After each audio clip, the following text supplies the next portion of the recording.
Et Jésus, le fruit de vos entrailles, est béni.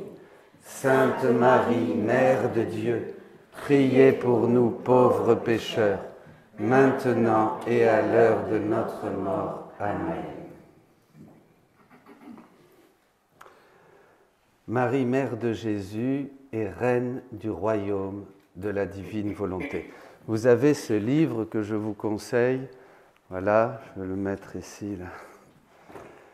Vous le connaissez? Voilà, ça c'est une merveille. Ça c'est pas le tome, c'est la Reine du ciel dans le royaume de la divine volonté. Marie qui nous enseigne tous les jours, jour après jour. D'habitude on le médite au mois de mai, mais moi je le fais pas assez souvent, mais je dis qu'il faudrait le lire tous les jours. Tous les jours.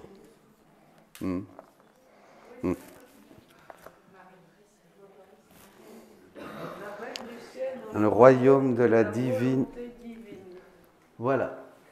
Alors. Donc Martine lit dans la volonté de Jésus. Jésus parle de la conception immaculée de sa mère. Les trois personnes divines rivalisèrent entre elles. Le Père émit une immense mer de puissance, moi, le Fils, une immense mer de sagesse et l'Esprit Saint, une immense mer d'amour éternel. Ces mers se fondirent pour n'en former qu'une.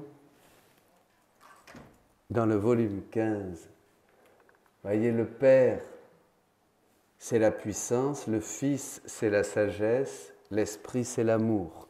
Donc, comme trois mères, le Père, le Fils et le Saint-Esprit vont concourir à la création de l'Immaculée Conception.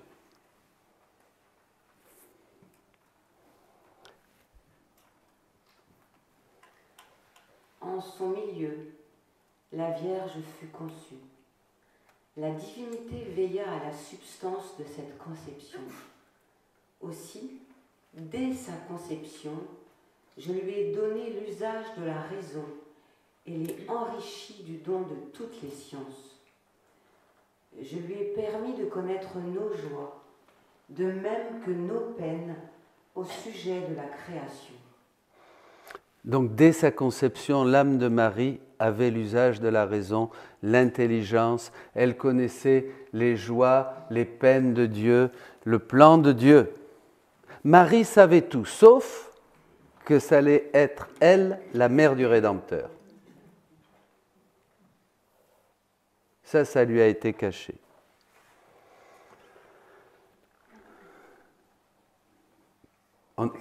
Comme on est loin de cette idée qu'on a de la Vierge Marie, quelquefois, comme la femme du coin, quoi. Hein? Après la boulangerie, ben oui, la femme de Joseph, ben c'est elle, voilà. Hein, comme...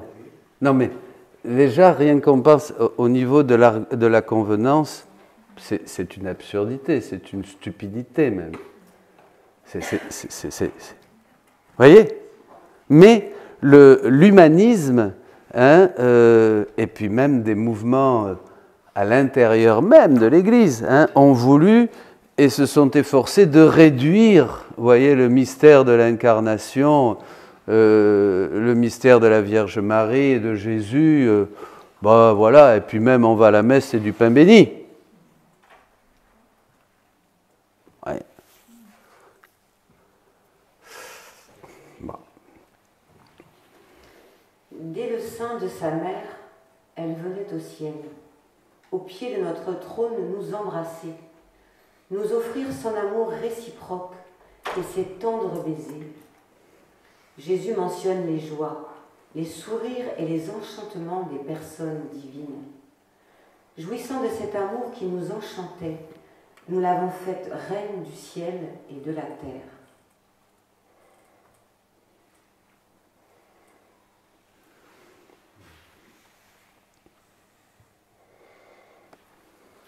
Sais-tu quel fut le premier acte de cette créature céleste lorsqu'elle vint devant notre trône pour la première fois?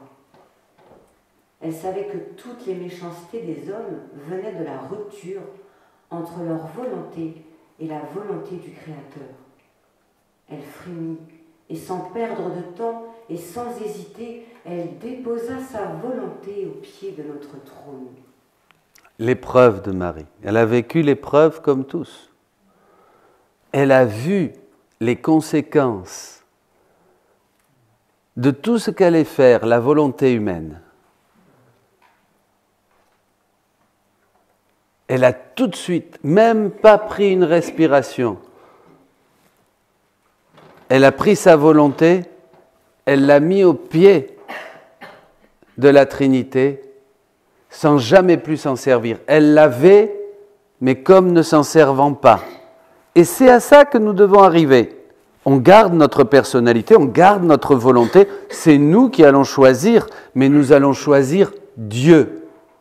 Nous n'allons pas choisir de suivre les intuitions, l'instinct, ou ce que notre ego nous inspire, ce que le monde stimule, le monde, la chair et le démon. Le monde, la chair et le démon, les ennemis de l'âme. En fait, on n'a qu'un ennemi. Quel est notre ennemi? La volonté humaine. Parce que le monde et la chair, le monde, il a été créé par Dieu. La chair aussi. Mais c'est notre volonté qui va utiliser du monde et de la chair pour faire des actes et des choses contre Dieu. Et le démon va nous inspirer. Notre seul ennemi, c'est la volonté humaine. Et donc avec cette habitude de ne plus la laisser être protagoniste dans nos vies, dans tout. En l'invitant toujours pour qu'elle règne en nous, eh bien nos ennemis disparaissent. La Vierge Marie a fait ça ça a été son premier acte. Jésus affirme que sa mère n'a jamais donné vie à sa volonté humaine. Notre volonté s'est liée à la sienne et devint le centre de sa vie, à tel point qu'entre elle et nous, toutes les relations et les communications sont ouvertes. Il n'y a plus de secret que nous lui avons confié.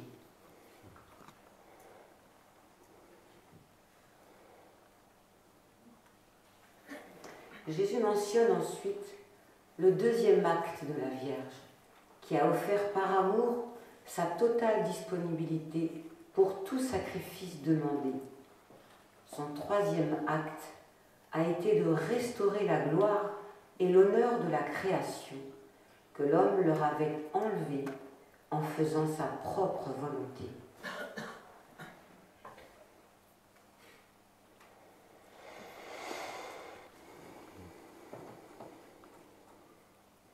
Elle n'a jamais donné vie à sa volonté humaine.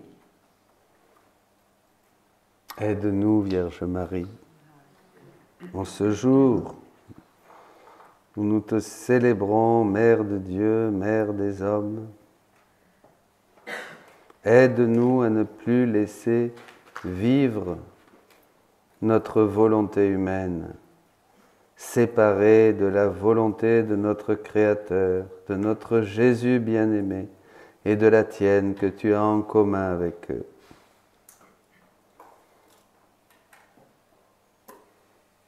Prends-nous dans ton cœur. Je vous salue Marie, pleine de grâce. Le Seigneur est avec vous. Vous êtes bénie entre toutes les femmes, et Jésus, le fruit de vos entrailles, est béni. Sainte Marie, Mère de Dieu, priez pour nous pauvres pécheurs, maintenant et à l'heure de notre mort. Amen. Dès le moment de sa conception et durant toute sa vie, la Reine céleste a placé sa volonté sous la volonté divine pour la laisser régner librement en elle la volonté divine et sa volonté humaine se sont fusionnés.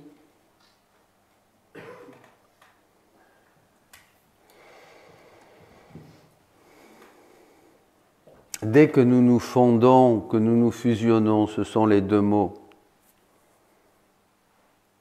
Nous entrons dans cette ambiance divine. Et de suite, la foi c'est moi, nous entrons dans cette ambiance divine et de suite, nous sommes en Dieu.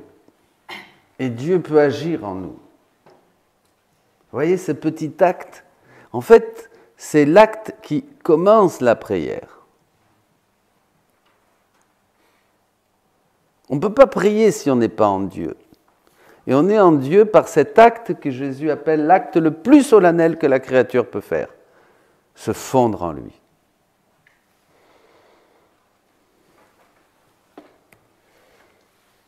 Puisqu'elle était sans péché, ma grâce régnait librement en elle. Il n'y a rien de mon être que je ne lui ai communiqué.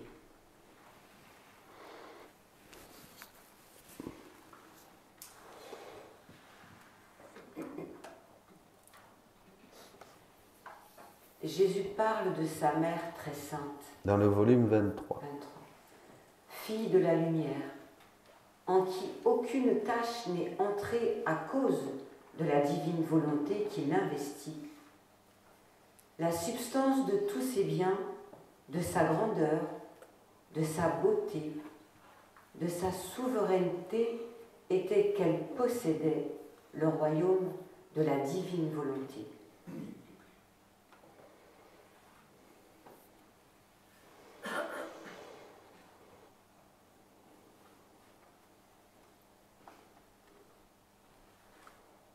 Dans le volume 24, Jésus dit que les fêtes commencées dans son fiat sont perpétuelles. Il dit qu'au commencement, la Vierge ne savait pas qu'elle deviendrait sa mère, mais elle l'a su lorsque l'ange le lui a annoncé.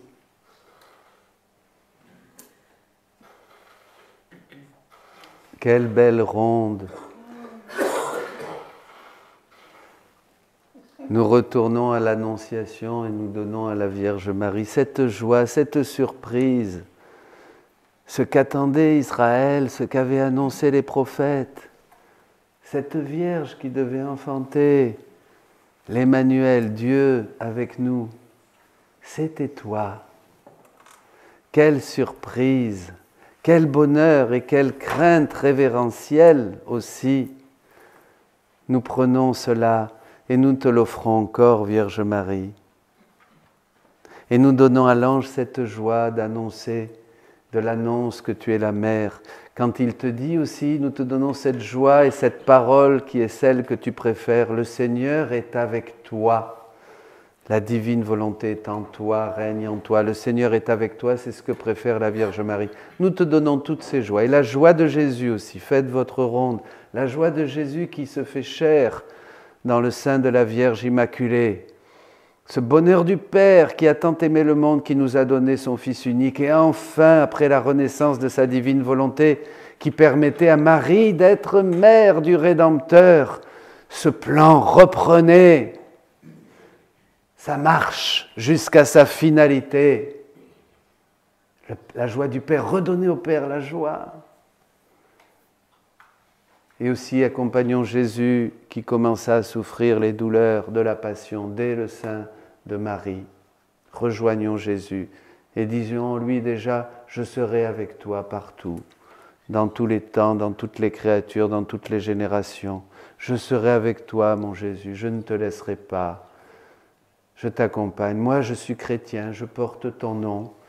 Je me diffuserai avec toi dans tous les esprits créés. Je prendrai leurs pensées, leurs paroles, leurs actes, Jésus, pour les refaire avec l'immensité, la puissance, la lumière de ta divine volonté. Et pour avec toi apprendre, apprends-moi, tu vas m'apprendre, Jésus, à réparer, à satisfaire le Père pour tous ses actes, toutes ses pensées, toutes ses paroles que les hommes auraient dû lui donner, ne lui ont pas donné. Je suis avec toi, je serai avec toi, parce qu'aujourd'hui, en ce premier jour de l'année, j'ai pris ma décision, Jésus. de vivre dans ta divine volonté, de ne plus laisser vie à ma divine volonté, à ma volonté humaine. Je vous salue, Marie, pleine de grâce. Le Seigneur est avec vous. Vous êtes bénie entre toutes les femmes, et Jésus, le fruit de vos entrailles, est béni.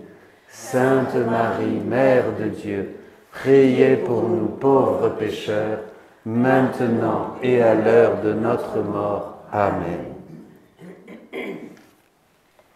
Elle savait que la royauté du divin fiat lui avait été donnée, parce qu'en elle régnait la volonté divine.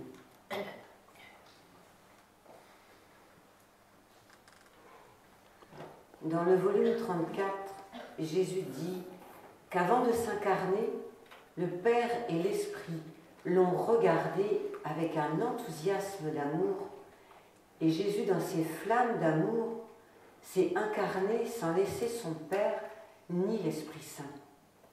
Il est demeuré avec eux, et en même temps, il est descendu dans le sein de sa mère.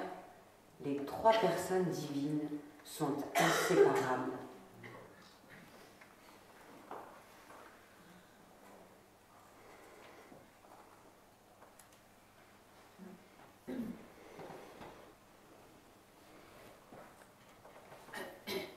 Il est demeuré avec le Père et le Saint-Esprit, et en même temps, il est descendu dans le sein de sa mère.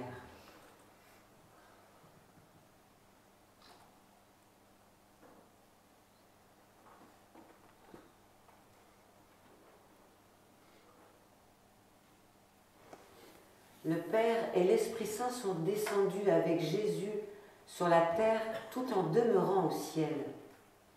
Donc, au moment de l'incarnation, les trois personnes divines sont demeurées au ciel et sont descendues dans le sein de la Vierge Immaculée.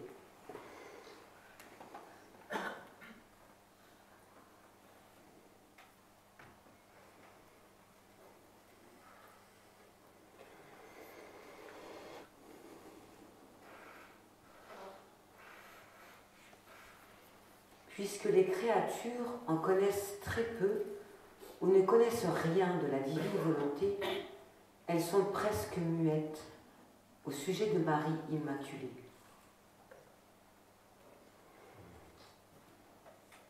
Fais-nous découvrir, Seigneur. Viens, divine volonté, ouvre nos yeux d'aveugle de naissance, d'aveugle-né. Enlève notre surdité. Dépouille-nous de ces choses du monde qui obstruent, qui gênent cette communication. Que veut nous faire le Saint-Esprit? Libère-nous de tous ces attachements, de tout ce qui est humain, de tout ce qui est généré par notre volonté propre et qui ne nous permet pas de voir la grandeur de notre appel, qui nous sommes et la beauté de Marie Immaculée, la beauté de notre Mère. Aide-nous, Seigneur, que ton règne vienne en nous.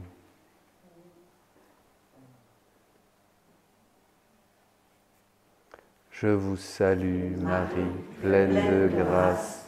Le Seigneur est avec vous. Vous êtes bénie entre toutes les femmes, et Jésus, le fruit de vos entrailles, est béni. Sainte Marie, Mère de Dieu, priez pour nous pauvres pécheurs, maintenant et à l'heure de notre mort. Amen. Puisque les créatures en connaissent très peu et ne connaissent rien de la divine volonté, elles sont presque muettes au sujet de Marie Immaculée.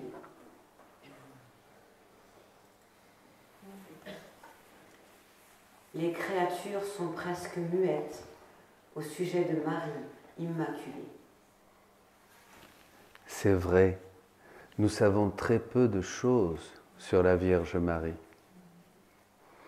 Nous avons dit très peu de choses en 2000 ans de christianisme. Oui, bien sûr, saint Alphonse de Liguori, les gloires de Marie, et beaucoup de choses, et de saint Bernard, saint Éphrem, hein, ce chantre de la Vierge Marie. Beaucoup de choses. Mais, vous vous rappelez la lecture d'hier? Ce sont des choses qui sont venues à l'ombre de l'humanité de Jésus. Ce sont des choses divines qui ont transparaissé comme par fissure de son humanité. Voyez? Mais maintenant que le livre s'ouvre, que Dieu se dévoile complètement, hein, dans le livre du ciel, et où nous découvrons qui il est, nous découvrons qui est sa mère. Parce que qui connaît le Fils connaît la mère. Et qui connaît la mère connaît le Fils. L'un ne va pas sans l'autre. Jésus et Marie sont inséparables. Plus nous connaissons Marie, plus nous connaissons Jésus. Plus nous connaissons Jésus, plus nous connaissons Marie. Plus nous connaissons Jésus et Marie, plus nous connaissons l'amour de Dieu qui, voyez quel grand amour avec lequel Dieu nous a aimés. Voyez ? Et quand on découvre et qu'on connaît ces choses, on entre dans la vie du ciel, tout en étant sur la terre. Mais on agit avec Jésus, on se multiplie avec lui partout, vous vous rappelez, au ciel, sur la terre, dans les cœurs. C'est ça la vie. La vie, c'est faire ça. C'est pas faire autre chose de spirituel ou de matériel ou de je sais pas quoi. C'est ça la vie. La vie commence ici. Si vous vivez, si nous vivons dans le royaume de Dieu, si nous entrons dans ce royaume de Dieu, après on fait ce qu'on veut. Dieu est toujours content, puisqu'on est toujours avec lui. On va plus se casser la tête cette année, pas vrai? Ça va être simplifié. Hein. On va simplifier les choses. Jésus va les simplifier pour nous maintenant. Dans une vision, Louisa voit la maman reine absorbée dans la lumière de la très sainte Trinité, absorbée en elle les trois personnes divines, de sorte qu'elle était enrichie des prérogatives de la très sainte Trinité, la puissance, la sagesse et l'amour.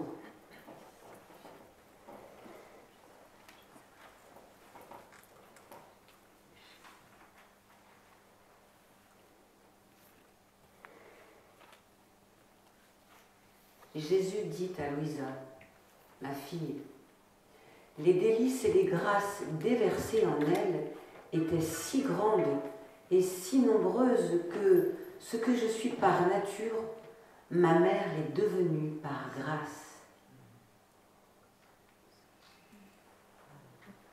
Les trésors de la mère appartiennent aux enfants, disait la petite Thérèse. Et nous aussi, en accueillant la divine volonté, nous devenons par grâce ce que Dieu est par nature. Comme Marie, nous allons faire des actes divins, générer des vies divines. Pareil. Dieu ne veut pas que nous sommes moins que ça, parce qu'il nous aime et il nous donne tout. Vous vous rappelez ce que disait le Père hier en citant Benoît XVI? Dieu ne prend rien, il donne tout. Et qu'est-ce que ça veut dire tout quand il s'agit de Dieu? Dieu, lui-même, il donne tout, il se donne lui-même. Et quand il se donne lui-même, qu'est-ce que nous avons en héritage? La divine volonté, puisque la divine volonté, oui, puissance, sagesse et amour, la divine volonté, la vie divine, c'est ça qui est l'essence même de Dieu, cette volonté qui met en mouvement les choses, qui permet donc qu'il y ait vie, parce que cette vie va jaillir de tous les attributs divins qui vont être mis en branle, qui vont commencer à agir, la sagesse, l'amour, la puissance, l'infinité, la miséricorde, la justice, tous les fruits, tous les attributs de Dieu vont sous l'activité de cette volonté, vont se mettre en marche et vont générer la vie. Pour qu'il y ait vie, il faut qu'il y ait mouvement. En lui, nous avons le mouvement, l'être et la vie. Acte 17. D'accord? Donc voilà, vous vous imaginez la fécondité. Il y a un enseignement sur les effets de nos actes dans la divine volonté. Vous l'aurez sur YouTube. C'est extraordinaire ce que Dieu nous permet de faire quand nous prions dans sa divine volonté, quand nous agissons dans sa divine volonté, quand nous pensons dans sa divine volonté, quand nous travaillons dans sa divine volonté, mais aussi quand nous respirons dans sa divine volonté, quand notre cœur bat dans sa divine volonté, quand nos cellules se multiplient dans sa divine volonté, parce que nous sommes transsubstantiés, nous sommes les vraies hosties que Jésus voulait. Et la raison pour laquelle il est dans le très saint sacrement, c'est pour que nous devenions ces hosties, pour que nous alimentions son amour. C'est nous qui nous allons donner à manger à Jésus. Nous allons lui donner à manger son propre amour.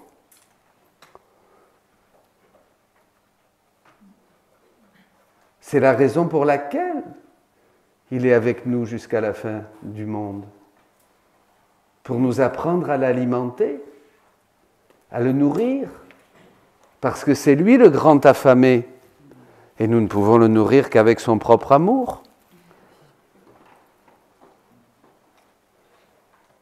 Quand nous communions, je vous le disais à la messe, vous dites, comme Jésus a enseigné à Louisa, je communie en m'unissant à ton humanité, à ta divinité et à ta divine volonté. Et on prend l'acte par lequel Jésus s'est communié, parce que Jésus s'est communié le premier. Vous saviez tout ça? Non? Pourquoi Jésus s'est communié le premier? Hein? Alors ça, oui. Et en le faisant en notre nom, pour faire quoi? Pour glorifier le Père. Le Père devait recevoir une communion parfaite. Et Jésus devait recevoir aussi une communion parfaite et réparer par cette communion qu'il s'est faite à lui-même pour toutes les communions reçues de manière distraite, mauvaise, en état de péché ou sacrilège même. Il devait donc réparer. Parce que vous savez que quand Jésus a institué l'Eucharistie, bon je ne vais pas plus loin, mais il a créé toutes les communions, toutes les vies sacramentelles qui étaient nécessaires pour tous les hommes de tous les temps. Toutes les vies sacramentelles de tous les hommes de tous les temps, qu'ils soient catholiques, chinois, musulmans, ont été créées par Jésus et ont été là. Alors vous allez me dire, et celles qui se perdent? Qui c'est qui va s'en occuper? Les âmes dans la divine volonté. Qu'est-ce que vous appelez les vies sacramentelles? Les vies sacramentelles, quand Jésus s'est communié, il a créé en se communion toutes les hosties qui devaient exister jusqu'à la fin des temps.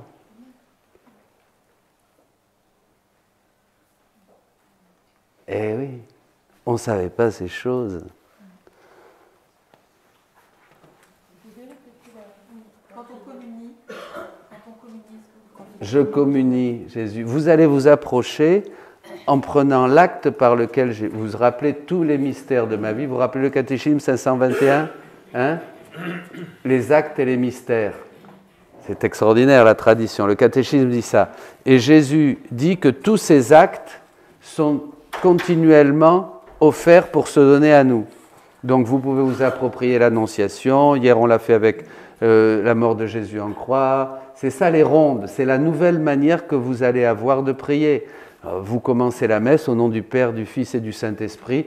Je fais le signe de croix au nom de tous pour te glorifier, Père. Voyez, votre intention seconde va accompagner toutes vos prières, tous vos gestes. Quand vous communiez, quand vous écoutez la parole, je prends les oreilles et l'ouïe de tous les hommes qui n'écoutent pas Dieu. Et je les écoute comme si tous les écoutaient pour te glorifier, Père, et pour que tu sois heureux de voir que tous écoutent la parole de ton Fils bien-aimé. Hop, tout ça très vite. Très vite. Donc vous êtes continuellement, là votre prière devient, vous êtes continuellement dans les rondes. Vous voyez, là c'est pratique, vous comprenez?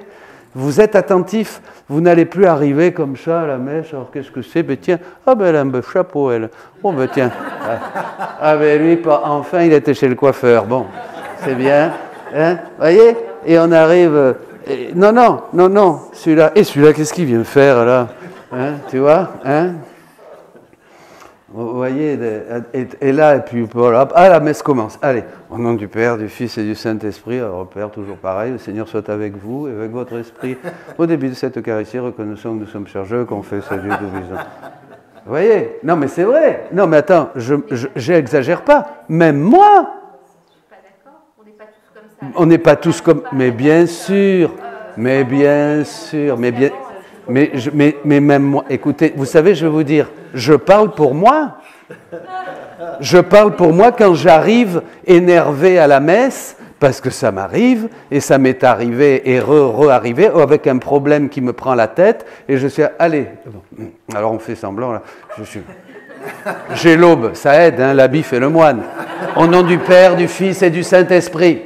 Et je suis énervé parce que juste avant, je vais vous raconter une petite histoire. Le Seigneur soit avec vous. Je vais vous raconter une histoire.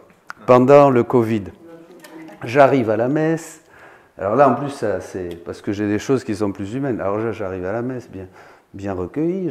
Pour une fois, hein, de temps en temps, ça m'arrive. Mais j'exagère, je caricature.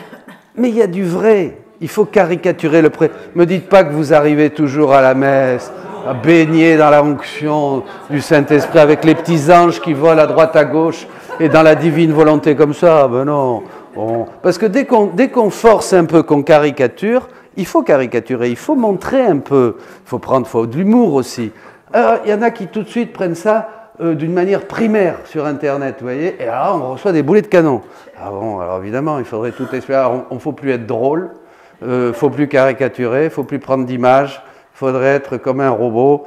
Le Seigneur soit avec vous. Hein, vous voyez? Ben non, ça ne va pas. Donc, je vais vous prendre un exemple. J'arrivais bien recueilli à la messe. Alors, et tout ça, une grand-mère arrive. Père. Oui, qu'est-ce qui se passe? Bien. Ah non, 2 exemples, je vais vous donner. Alors, il y en a une qui me dit, oh, vous savez, je suis très heureuse. Ah, vraiment, ben oui, qu'est-ce qu'il y a? Ma fille, parce qu'elle ne peut pas venir à la messe, cette grand-mère, elle était avec... voilà, elle me dit, ma fille qui habite en Allemagne. Oh, vous savez pas ce qu'elle a fait. Oh là, vraiment, c'est formidable. Elle m'a envoyé une hostie par la poste. Alors moi, j'étais là... J'ai rien dit. J'ai préféré rien dire. Je suis monté à la messe, je suis monté à l'hôtel, mais là, je vous promets, j'en menais pas lourd. Hein. Là, pendant, j'étais comme ça. Ah, alors ça, je vous promets. Une autre fois, j'arrive à la messe aussi. Et puis, Père. Oui, qu'est-ce qu'il y a?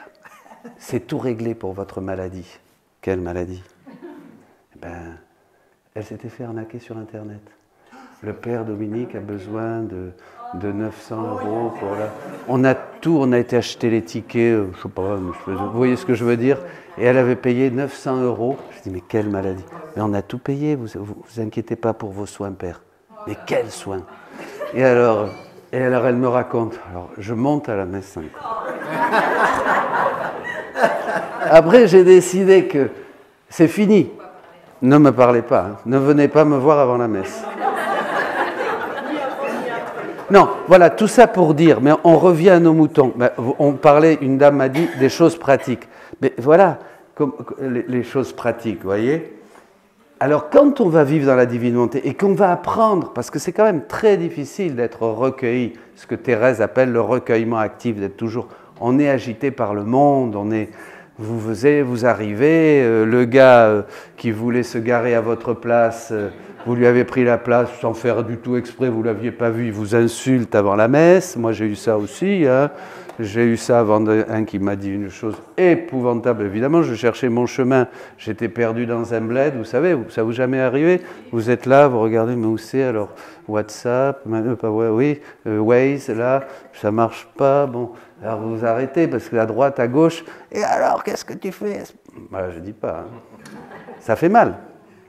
Ça fait mal. Vous êtes là, ça vous ébranle, vous voyez. Ça fait du mal à Jésus.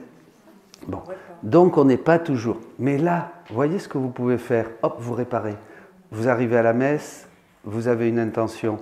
Vous communiez, vous glorifiez le Père, vous prenez la communion de Jésus. Les rondes vont nous permettre de vivre dans une prière qui non seulement est une prière divine, mais qui nous enseigne, parce que plus on pratique, plus on comprend. Je ne peux pas le faire avant la messe pour pas vous énerver. Mais je vais vous en mettre une dernière fois. Allez-y, allez-y. Dieu a créé l'homme libre. Oui. Malheureusement, avec le péché originel, on a toutes les passions et le monde qui attend le mystère de Dieu. Et on a justement cette volonté humaine qui nous permet d'exercer notre liberté. Voilà. Pour tenter de rejoindre celle de Dieu. Et je trouve que. Voilà, vous l'avez dit.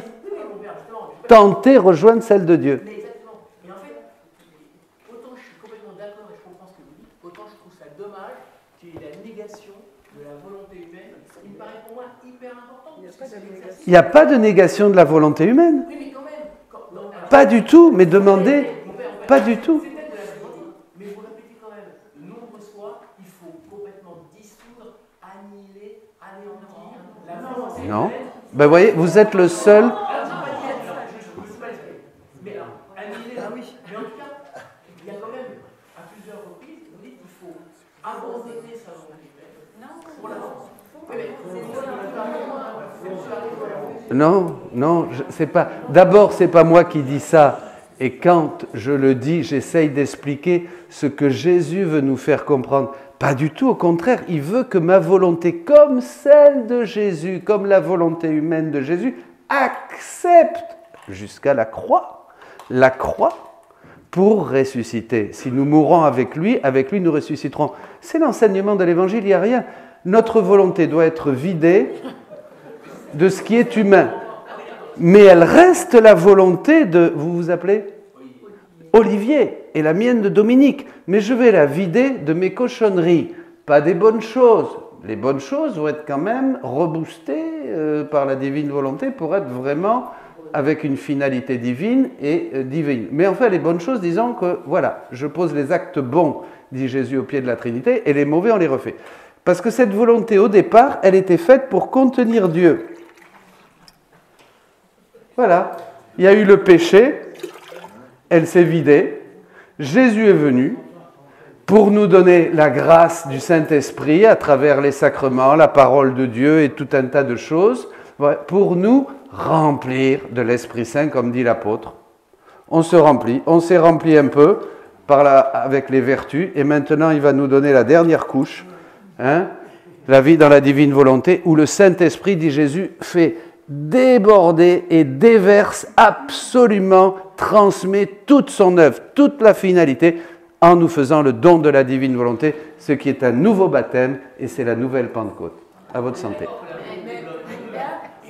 Excusez-moi, mon père. Oui, non mais on dit la même chose, Vous savez, souvent, je vais vous expliquer, en théologie, en explication, on dit la même chose, mais s'il y a, c'est que il faut apprendre, on comprend en marchant, continuez, et vous allez comprendre. Moi aussi, je suis pareil qu'Olivier, il y a des choses, il dit, bah, attends, là, Jésus, et Louisa, elle était là, elle disait, mais écoute, je ne comprends rien ce que tu dis. Tu ne vas pas me dire que ta divine volonté, c'est plus grand que l'Eucharistie. D'ailleurs, le Père, il a dit le contraire. Et elle râlait.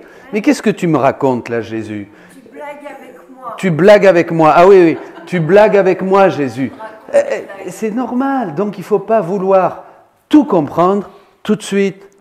Il faut être simple, il faut avoir ce cœur d'enfant. Ben, je comprendrai doucement. Il faut laisser infuser. Il y en a qui comprennent des choses, il y en a qui comprennent autre chose, il y en a qui bloquent sur quelque chose, il y en a qui comprennent quelque chose. Voilà. Mais on est tous d'accord. Oui. Dans la réalité, quand vous expliquez, on a l'impression que c'est hyper facile, mais dans la réalité, on est combattu. Dans la réalité, écoutez, on a l'impression que c'est, quand vous expliquez, on a l'impression que c'est facile, mais dans la réalité, on a des combats. Ben, bien sûr. Ben, tu parles. Moi, tous les soirs, quand je me couche, je dis, Seigneur, je répare pour ma volonté propre qui a pris le dessus aujourd'hui. Jamais je ne me couche fier. Vous vous couchez fier, vous ? quelquefois, ça arrive, on est content qu'il y a une grâce. Il faut... Mais vous voyez, bon, mais c'est normal, c'est normal, c'est normal. Mais, hein, ça commence bien le matin, tant qu'on n'ouvre pas l'œil et qu'on dort encore. Hein. Et qu'on est là avec... J'ai peur, quelquefois, on a peur d'ouvrir les yeux. Non, non, non, je ne me lève pas là. Je continue à prier au lit. Dès qu'on ouvre un œil, déjà, hein, ça va moins bien. Oui, c'est... Mais bon, il faut prendre tout ça. Et Dieu nous aime. L'important, c'est croire en l'amour de Dieu.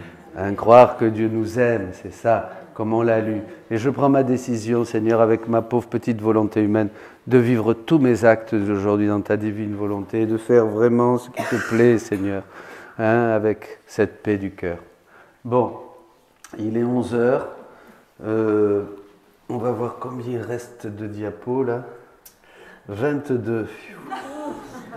Non, non, il n'en reste pas 22, il en reste au moins 30. On continue un petit peu, alors, un petit chouïa, hein? Allez, un petit chouïa. Dans le volume 22, Jésus dit que la reine souveraine a vécu une vie parfaite dans leur palais royal de la volonté de Dieu. Elle n'a pas eu d'autre amour que celui de Dieu, ni d'autre adoration que celle de Dieu. Tous ses actes étaient fusionnés aux actes de Dieu. Voilà. Ben, tous nos actes. Maintenant, vous regardez ça, vous écoutez ça. Jésus, j'écoute. Et en écoutant, je prends aussi, tiens, regardez, tout simple, je prends quoi? Je prends l'ouïe de toutes les créatures et je leur dis aussi ces choses. Et je fais comme si tout écoutait ça et disait « Merci Seigneur, c'est merveilleux, quelle œuvre si grande tu as fait dans ta mère, Jésus. » Et je glorifie le Père. Vous pouvez faire les actes que faisait Jésus. Jésus, il a fait ça, vous êtes d'accord? Je prenais les regards de toutes les créatures, je prenais les paroles de toutes les créatures, je prenais les pensées de toutes les créatures. Donc, pour que nous soyons sauvés, il faut que tous nos actes, tous les actes de toutes les créatures, toutes les pensées de toutes les créatures, toutes les actions de toutes les créatures aient été refaites par Jésus. Vous êtes d'accord avec moi? C'est ça qu'il faut bien comprendre. C'est que Jésus a tout refait au nom de tous et pour tous. Vous êtes d'accord? Ben oui, c'est sa mort et sa résurrection. Vous voyez, il a mis à mort, nous avons mis à mort la vie divine, la divine volonté en nous, dans tous nos actes, dans toutes nos pensées, dans tous nos regards. Jésus a fait le contraire, il a mis à mort en lui notre volonté humaine pour donner vie à la divine volonté. Il a fait l'inverse, et c'est ça la passion de Jésus. Et tout ça, il l'a souffert à Gethsémani, surtout. Il dit. Donc, vous voyez, Jésus donc a tout refait. Il est mort, il est ressuscité, ça y est. On est tous sauvés. Alléluia! Et c'est pour ça qu'on chante dans la rédemption. Gloire à toi, Seigneur, tu nous as aimés. Gloire à toi, béni sois-tu. Alléluia, alléluia. Et on est très contents. Et on a raison de nous réjouir du salut. Mais attention là-haut. Calmez-vous, les gars. C'est Jésus qui a fait tout ça. Maintenant, toi, il faut que tu ailles à Jésus et que tu dis, bon ben, d'accord. Imaginez quelque chose. Vous aviez une dette énorme. Tu as une dette énorme, par exemple. Ah, non. Ça tombe. Non. Le pauvre. Et pourquoi tu t'assois là aussi? Alors tu as une dette énorme. Moi, j'arrive. Et puis, je te dis, bon, écoute, j'ai tout réglé. Je te sors une grosse lasse de billets, plutôt une mallette, alors. Et je te la donne. Tu prends la mallette, et c'est bon, tu es content. Mais maintenant, il faut que tu ailles payer quand même, le gars. Vous voyez? Donc Jésus a tout payé. Il nous donne le prix. Il nous donne tout dans la rédemption. Son corps, son sang, ses grâces, tout ça, pour que nous... Hein? Mais nous, il faut quand même payer. Et oui, et comment on paye?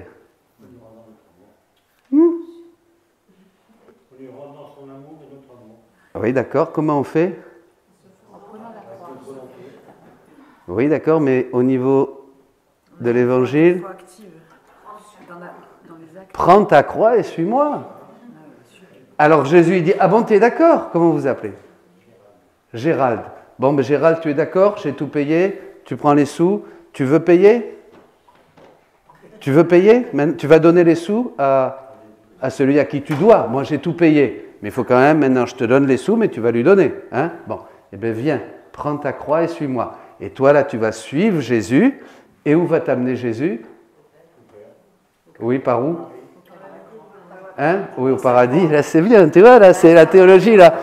Au Père, au paradis. Wouh! Hein? Mais quand même, personne ne va au Père sans passer par moi. Il va d'abord t'amener au Mont Calvaire, au sépulcre, et après tu vas ressusciter.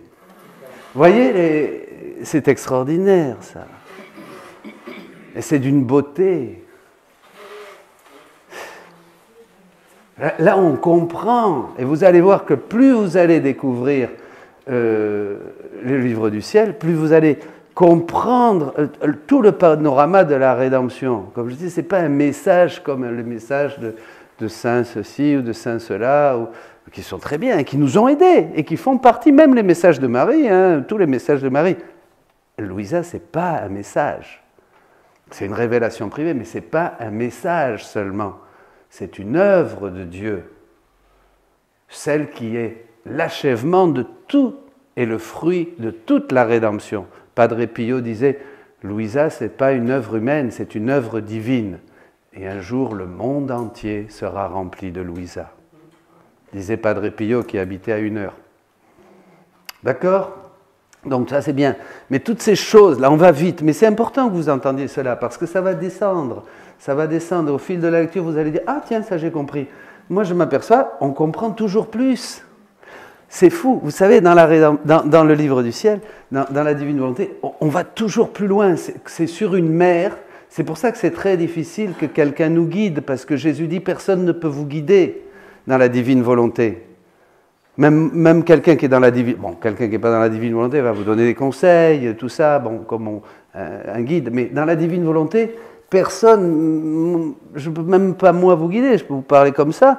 Mais pourquoi? Parce que je n'en connais pas les limites, dit Jésus. Il n'y a que moi. Et il dit, je laisse personne guider une âme dans la divine volonté. C'est moi qui la guide. Il n'y a que Jésus qui peut nous guider dans la divine volonté. Ça ne veut pas dire, attention, qu'il ne faut plus avoir un accompagnateur spirituel. Mais l'accompagnateur spirituel, il va nous aider au niveau humain, il est praticien des vertus, il va nous aider dans des choses concrètes.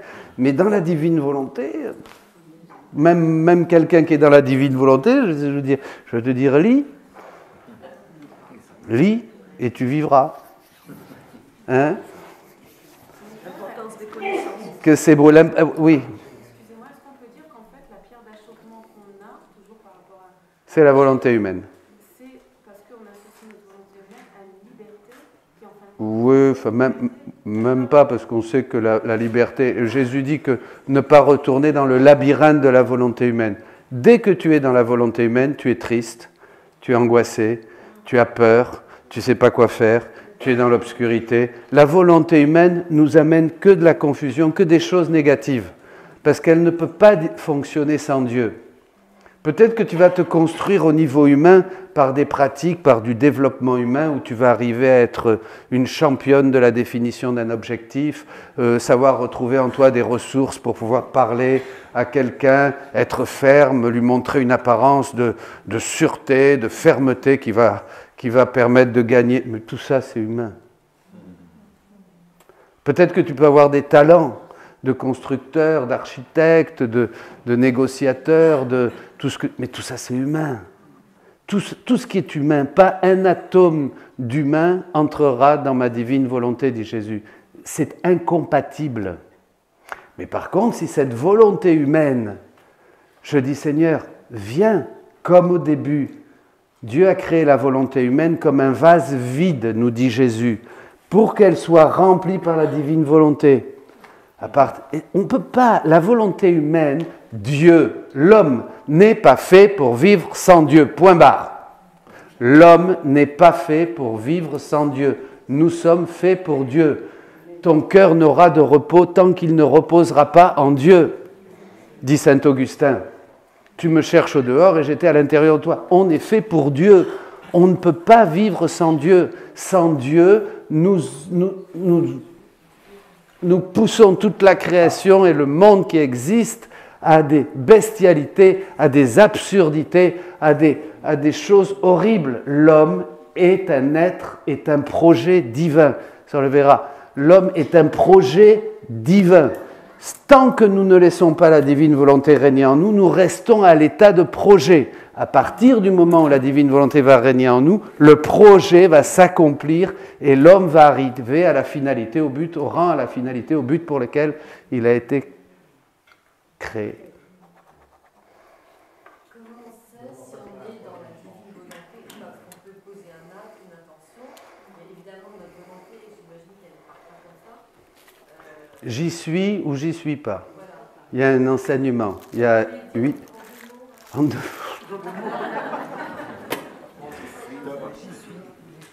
Si j'y suis pas, qu'il m'y mette. Et si j'y suis, qu'il m'y garde. Amen. On fait la pause parce qu'après on a la messe et vous allez arriver à la messe là sur un petit nuage, hein, pas vrai? Et si vous me voyez, évitez-moi.